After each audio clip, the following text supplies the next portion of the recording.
BRS నేతల ఇళ్ల ముందున్న సీసీ కెమెరాల్ని బీఆర్ఎస్ నేతల ఫోన్లని హ్యాక్ చేశారంటూ సంచలన ఆరోపణలు చేశారు ఆ party deputy floor leader Harish Rao. Congress ప్రభుత్వం బెంగళూరు నుంచి హ్యాకర్లను తీసుకొచ్చి తమపై నిఘా పెట్టించిందన్నారు. మరోవైపు బీఆర్ఎస్ నేతల ఫోన్లు హ్యాక్ చేయాల్సిన అవసరం తమకి లేదన్నారు కాంగ్రెస్ నేతలు. తెలంగాణ రాజకీయాల్లో హ్యాకింగ్ ఆరోపణలు ప్రకంపనలు రేపుతున్నాయి. బీఆర్ఎస్ నేతల ఫోన్లు, సీసీ కెమెరాలను కాంగ్రెస్ ప్రభుత్వం హ్యాక్ చేస్తుందన్నారు బీఆర్ఎస్ నేత హరీష్ రావు. ఫోన్లను హ్యాక్ చేసి తమ డేటాను దొంగిలిస్తున్నారన్నారు. తాము ఎవరితో మాట్లాడుతున్నా, ఏం చేస్తున్నామన్న విషయాలను తెలుసుకుంటున్నారన్నారు. బీఆర్ఎస్ నేతల ఇళ్ల ముందు ఉన్న సీసీ కెమెరాలను కూడా హ్యాక్ చేశారని ఆరోపించారు. కొంతమంది ఐపీఎస్ అధికారులు ఇలా మా ఫోన్లు హ్యాక్ చేస్తా ఉన్నారు, మా ఇండ్ల ముందున్న సీసీ కెమెరాలు హ్యాక్ చేస్తా ఉన్నారు.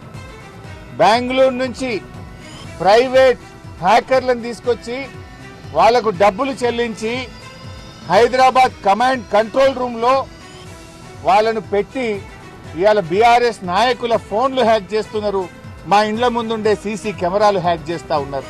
బెంగళూరు నుంచి హ్యాకర్లను తీసుకొచ్చి బీఆర్ఎస్ నేతలపై నిఘా పెట్టారన్నారు హరీష్ రావు. కొందరు ఐపీఎస్ అధికారులు హ్యాకింగ్ కు పాల్పడుతున్నారని ఆరోపించారు హరీష్ రావు. బీఆర్ఎస్ ప్రభుత్వం వచ్చాక వారు రిటైర్డ్ అయినా వదిలిపెట్టే ప్రసక్తే లేదన్నారు. రేపు బీఆర్ఎస్ ప్రభుత్వం వచ్చిన తర్వాత మీరు రిటైర్ అయినా మిమ్మల్ని వదిలిపెట్టము. మీరు రిటైర్ అయితమేమో అనుకుంటున్నారేమో కానీ రేపు మీ మీద దానికి సంబంధించినటువంటి కేసులు నమోదు చేస్తాం, విచారణ జరుపుతాం. మీరు చేసిన అక్రమాలకు మీరు తగిన మూల్యం చెల్లించుకోవాల్సి వస్తుంది. అప్పుడు రేవంత్ రెడ్డి కాపాడలేడు, మిమ్మల్ని ఎవడు కాపాడలేడు.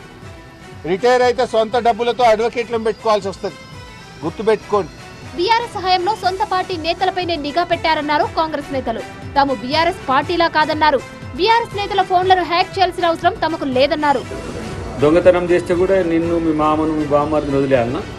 ఇట్లా వదిలేసినంతే కదా తెలంగాణ తెగదోచుకున్నది. ఇంకా పొడింగి మాటలన్నీ మాట్లాడుతూ ఉంటారు. ఏందో ఈయనే అధికారం ఇప్పుడు పోయి ఇట్లా వస్తున్నట్టు. నీ ముఖం, మీకు అధికారం కల్లా ఎవడు చెప్తుండో మీకు మరి చూడు. హరీష్ రావు చేసిన హ్యాకింగ్ ఆరోపణలు తెలంగాణ పాలిటిక్స్ లో హీట్ పెంచాయి.